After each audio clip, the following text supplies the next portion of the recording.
Yan, good morning po. Nagluluto po ang daddy ng marinated na meat. Barbecue style. Okay, lapit. Yan po ang lutuan dito.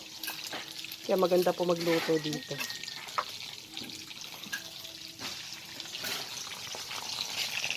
Ay, sarap.